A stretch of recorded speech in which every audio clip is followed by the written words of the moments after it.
ያላለቀ ጉዞ ለሴቶች ህይወት ጉዳት እንዲሁም አባጣና ጎርባጣ ሆኖ እያስቸገረ ያለውን እንቅፋት የማስወገድና የማቃናት ጉዞ ተገባደደ እንጂ አላለቀም።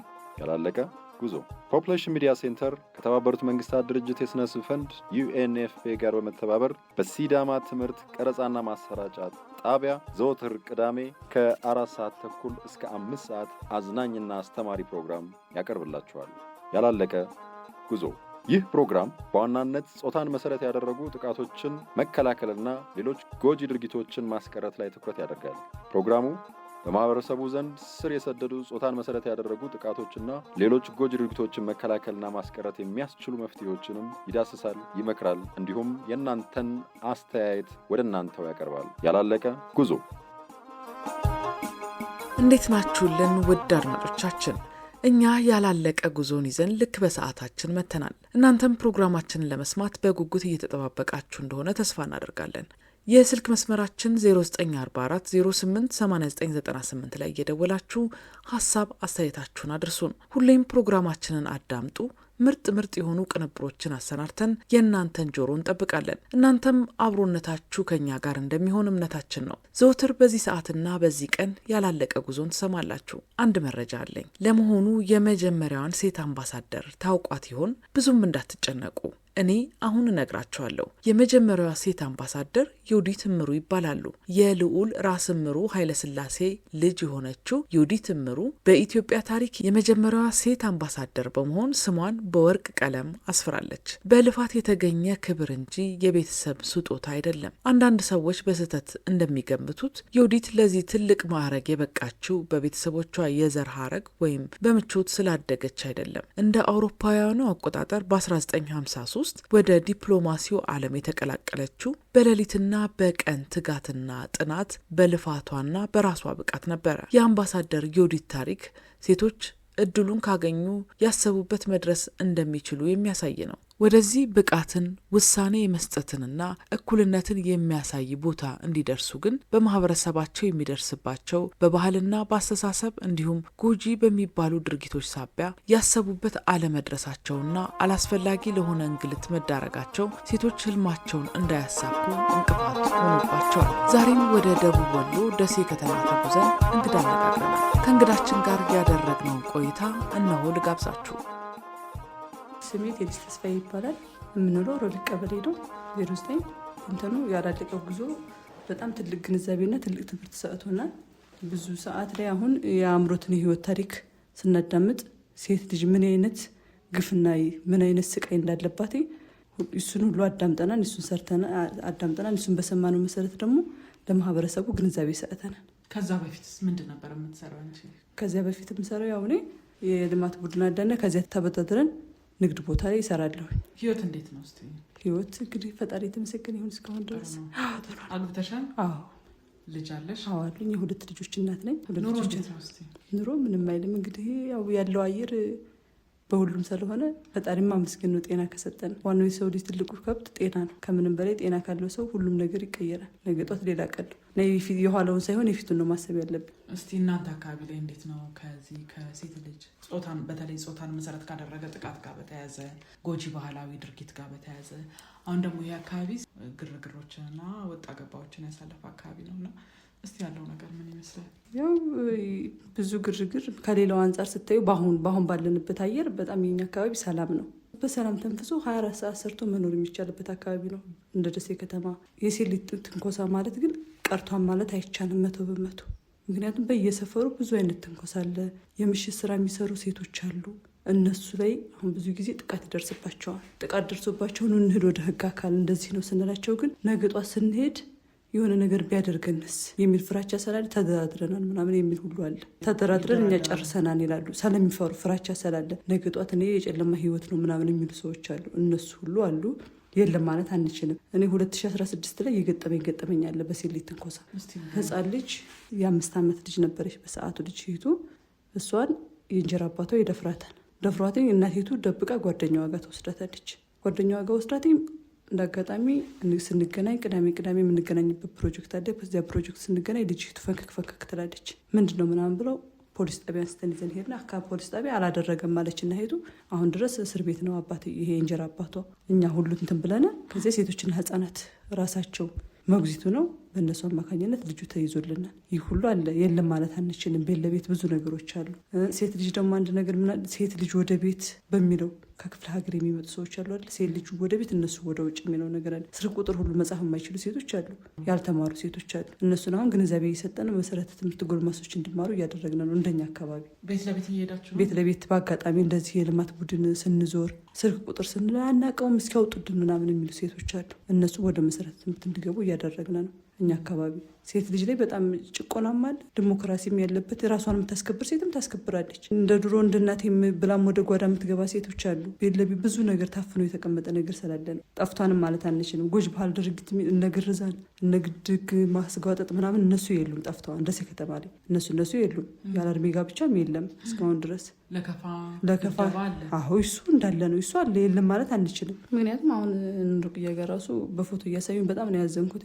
ልጅቱ እነዚህ ነው ሲሏት አልከስም ሁሉ ያለችበት አጋጣሚ አለ። ምክንያቱም ነገ ያ ልጅ ምን ያደርገኛል የሚል ፍራቻ ስላለባቸው ማለት ነው። ሴት ልጅ በመሰረቱ ፍርሃትም ያለባት ናት። የምትጋፈጥ መሆን አለባት። መጋፈጥ የማይችሉ ሴቶች አሉ። እነሱ እንዴት እንደምናደርግ ግንዛቤ እየፈጠርን ሴቶችን አሁን 20 ሴቶች እያንዳንዱ 10 ያላለቀ ጉዞ ላይ የምንሳተፍ ሴቶች አለ። 10ችንም 20 ሴቶች ግንዛቤ እንድንፈጥር አድርገናል። አሁን እኛ አካባቢ ያሉት ሴቶች ግንዛቤ እየፈጠሩ ነው። ከዚያ በሬዲዮን ፕሮግራማችን ላይ አምጥተን እንዲጋበዙ እያደረግን ነው። የተለየ ታሪክ ያላቸው ለምን ቶሎ እኛ ጋር የሻይ ቡና ፕሮግራም እናደርግና ግንዛቤ እንፈጥራለን። ለውጥ አምጥተናል ብለሽ ታስቢያለሽ? አዎ ለውጥ አምጥተናል። ሴቶችን ብቻ ሳይሆን እኛ የምናደርጋለን መሰለሽ ወንዶችንም እንቀላቅላቸዋለን። ይሄ ነገር እንዲገባቸው ወንዶችን እኔ ለሚስቴ ምን አድርጌያለሁ የሚለው ነገር እንዲኖራቸው ይህንን እናደርጋለን። ያላለ ጉርዞ ሬዲዮን ስናዳምጥ ወንዶችንም እንጋብዛለን፣ እንጠራለን። ወንዱ ሂዶ ከቤት ያን አዳምጦ መቼም ልጅና ሚስት እናት ያለው ሰው የሬዲዮን ፕሮግራም ሲያዳምጥ የሆነ ልቡ የማይሰበር ሰው የለም። ይሰበራን ብለን ስለምናስብ ከጨረስን በኋላ እንወያያለን።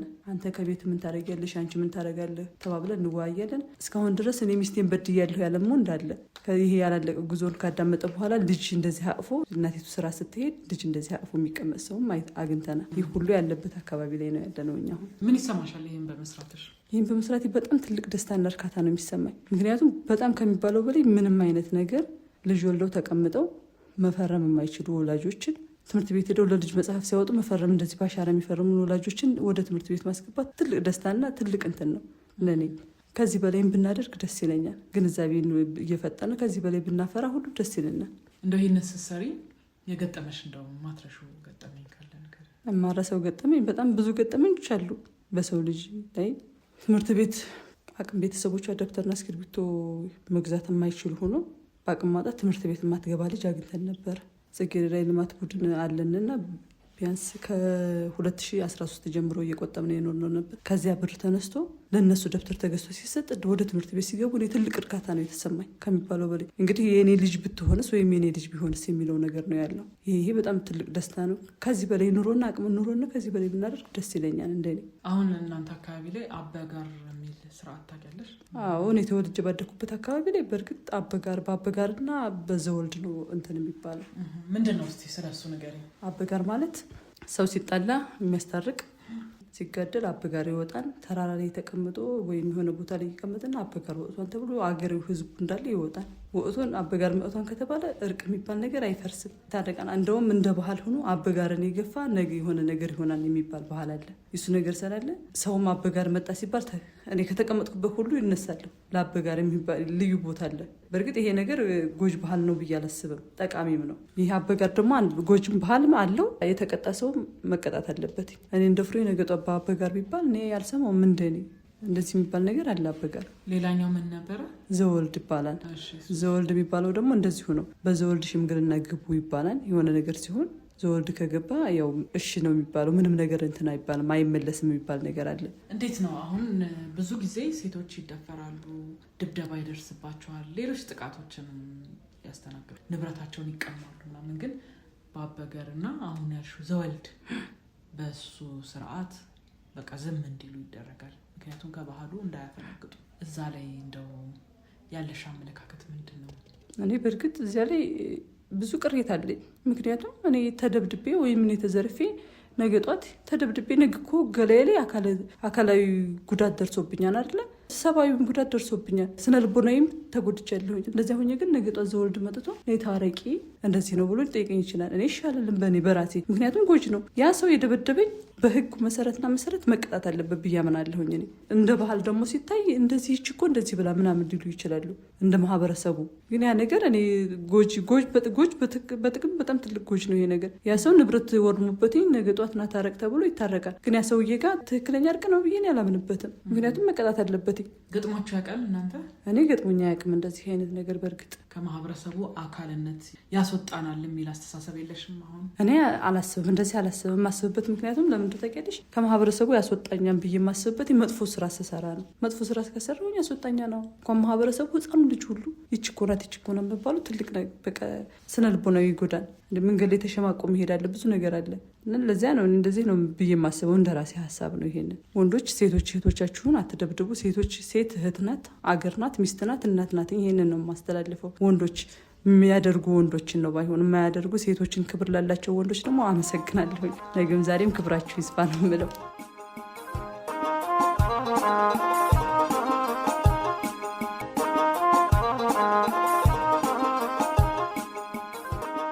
አድማጮች እየተከታተላችሁ የምትገኙት ያላለቀ ጉዞ የተሰኘውን የሬዲዮ ፕሮግራማችንን ነው። ከዛሬው እንግዳችን እንደሰማነው በደሴ ከተማ ነዋሪ የሆነችው እንግዳችን በምትኖርበት አካባቢ በርከት ያሉ ትንኮሳዎችና ጥቃቶች እየተከሰቱ እንዳሉና ሴቶች ይህንን ችግራቸውን ለሌሎች ለማካፈል እንደሚፈሩና ግልጽ አድርገው ችግራቸውን ተናግረው መፍትሄ አለማግኘታቸው ችግሩን እንዳባባሰውና ሴቶች ወደ ትምህርት ቤት ከወንድ አቻዎቻቸው እኩል ባለመሄዳቸው ችግሩን የከፋ እንዳደረገው ነግራናለች። ሴቶች በቅድሚያ ለማንኛውም ጾታን መሰረት ላደረገ ጥቃት እንዳይጋለጡ፣ ጾታን መሰረት ላደረገ ጥቃት የተጋለጡትም ያለምንም ፍርሃትና እፍረት ችግራቸውን እንዲናገሩና ለደረሰባቸው በደል ካሳን እንዲያገኙ ሁሉም የበኩሉን መወጣት እንዳለበት ከእንግዳችን ተረድተናል። እንግዲህ ውድ አድማጮች እየተከታተላችሁ የምትገኙት ያላለቀ ጉዞ የተሰኘውን የሬዲዮ ፕሮግራማችንን ነው። በዚህ ባላለቀ ጉዞ የሬዲዮ ፕሮግራማችን ዘውትር የምትጠብቁት ስፍራሽ የተሰኘው የሬዲዮ ድራማችንም ዛሬም ሰዓቱን ጠብቆ ወደ እናንተ ሊደርስ ነው። የዛሬውን ወደ እናንተ ከማድረሳችን በፊት ባለፈው ሳምንት ማለትም በስፍራሽ ክፍል 23 የስፍራሽ እናት በቁጭት ብስልስል እያሉ ሳለ የስፍራሽ ጓደኛ ሳባ በድንገት ደርሳ ምን ሆነው ነው ስትል ጠይቃቸዋለች። እሳቸውም በዚሁ አጋጣሚ የስፍራሽ ጓደኛ የሆነችውን ሳባን እንዴት አትጠይቂኝም ሲሉ ገስጸዋታል። ሳባም አይዞት በርታ ይበሉ ስትላቸው እሳቸውም ልጄ ከወጣ ሰነባበተ አይተሹ ከሆነ ብለው ጠይቋታል። አላየውትም ብላም መልሳላቸዋለች። ይህም ጨዋታቸው ሻይ እየተፈላ በዛው ስለ ልጃቸው እያነሱ ውይይታቸውን ቀጥለዋል። እነ ስፍራሽም ተዩ ስለ እሱ አታስቢ እሱ የሚያዋጣውን መርጧል ሲሉ እናታቸውን አጽናንተዋል። ሻያቸውንም ፉት እያሉ በሳቅ በጨዋታ የነ ስፍራሽ ቤት ተሞልቷል። እንግዲህ የባለፈው ሳምንት ስፍራሽ ድራማችን የሰማችሁትን ይመስል ነበረ። ዛሬ ደግሞ ተከታዩን ክፍል ይዘንላችሁ መጥተናል። ተጋበዙልን። ስፍራሽ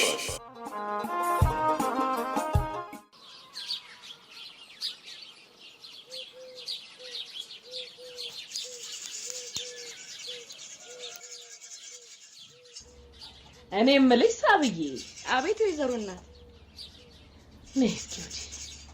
የልጄ ነገር ግራ እያጋባኝ ነው። የምታውቂው ነገር ይኖር ይሆን? ማንን ነው ማለቴ? ከስፍራሽ ሌላ ማን ይሆናል ብለሽ ነው? ወንድ ልጆትን ያሉ ይመስሉኝ ነበር። እሱማ ከወጣበት በሰላም ይመለስልኝ። ምን አባት ያደርገዋል። አሜን። በሰላም ቤቱ ይግባ። ወደ ጨዋታችን ልመለስ።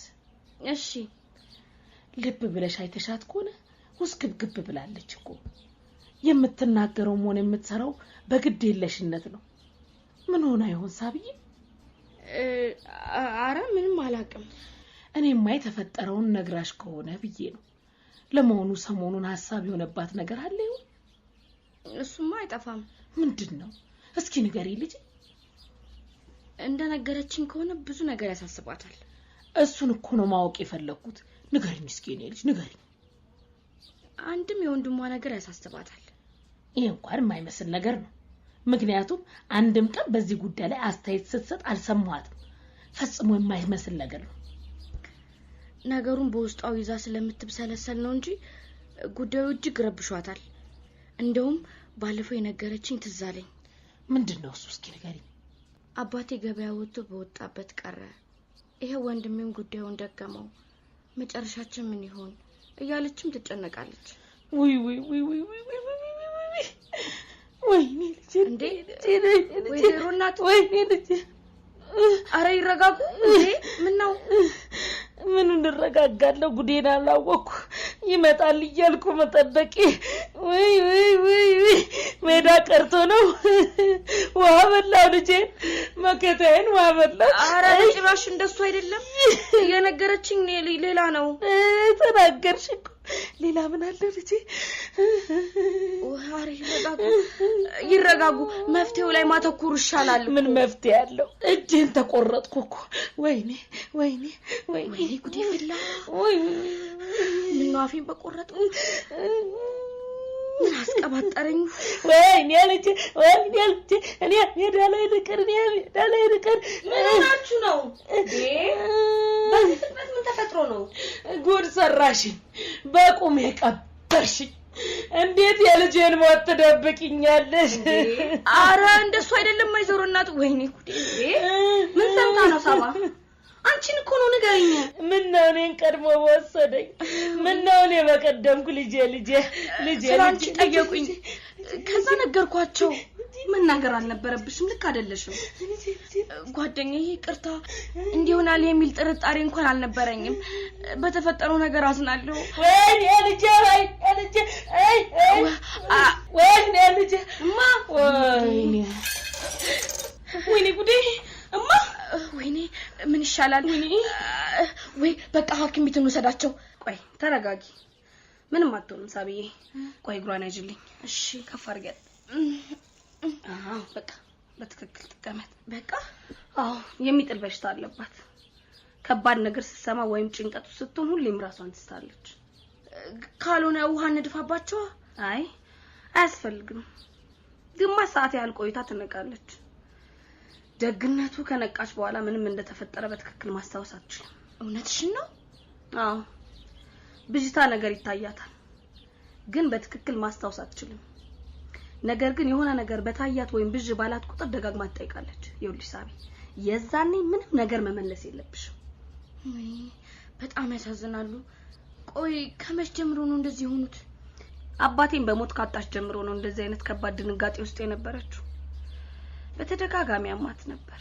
ታዲያ ወደ ህክምና አልወሰድሻቸውም ነበር ከነቃች በኋላ ለህክምና ታስቸግራለች ባክሽ ጤነኛ ነኝ ህክምና ያስፈልገኝም ምናምን እያለች ታስቸግረናለች እኛም ተውናት በሳቸው ጤና ላይ እያሳደረ ያለውን ቀውስ መረዳትና ማገዝ ያስፈልግ ነበር አሁንም ቢሆን ወደ ህክምና ልንወስዳቸው ይገባል እሱን እንኳን ታዩ የማይሆን ነገር ነው ማስገደድ አልችልም እንዴ እናት እኮ ናት አየሽ ከኔ ቤተሰቦች መካከል አንድ ሰው ወደ ዘመናዊ ህክምና እንዳይሄድ ክልከላ ይደረግበታል እንደድል ሆኖ ይሄ እሷ ላይ ሆነ በማማሞት እንዴት እንደዚህ ይሆናል ነገሩ ስብስብ ነው እንደ አምልኮም ነገር ይመስላል ብቻ ለዘመናት ሲወርድ ሲዋረድ የመጣ ቤተሰባዊ ህግ ነው እንደ ጥበብም እንደ አምልኮም ይታያል አንቺ በዚህ ነገር ታምኛለሽ እኔና ወንድሜ በዚህ ነገር አናምንበትም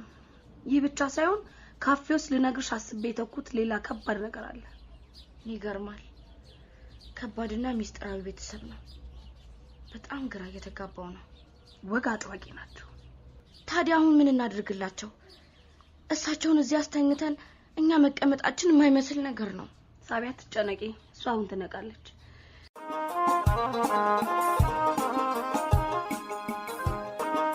አብራችሁን በመሆን ፕሮግራማችንን ስለታደማችሁ ምስጋናችን ከልብ ነው። እንግዲህ ስፍራሽ ክፍል 24 የሰማችሁትን ይመስል ነበር። የስፍራሽ እናት ሳባን በሚስጥር ጠርተው እንደው የልጄ ጉዳይ ግራ እያጋባኝ ነው፣ ስለሷ የሰማሽው ነገር ካለ ነገሩን እስኪ ያስረጅኝ ብለው ሳባን እያባበሉ እየጠየቋት ነው። እሷም ስፍራሽን የሚያሳስባት የወንድሟ ወጥቶ መቅረት እንደሆነ ለስፍራሽ እናት ስትነግራቸው የስፍራሽ እናትም ለቅሷቸውን ቀጥለዋል። ስፍራሽም የእናቷን ጩኸት ሰምታ ስትመጣ እናቷ እንዴት የልጄን ሞት ደበቅሽኝ ብለው ልጃቸውን ወቅሰዋታል። በዚህ መሀል የስፍራሽ እናት ራሳቸውን ስተው ወድቀዋል። ሳባ በጉዳዩ ስትወዛገብ፣ ስፍራሽ ግን በቃ ታያት ከተወሰኑ ደቂቃዎች በኋላ ትነቃለች ብላ እናቷን አመቻችተው አስተኝተዋቸዋል። ስፍራሽም እናቴ ሕክምና እንዳትሄድ በቤተሰቧ ክልከላ ስለተደረገባት ምንም አይነት ሕክምና ማድረግ አትችልም ስትል ለሳባ ነግራታለች።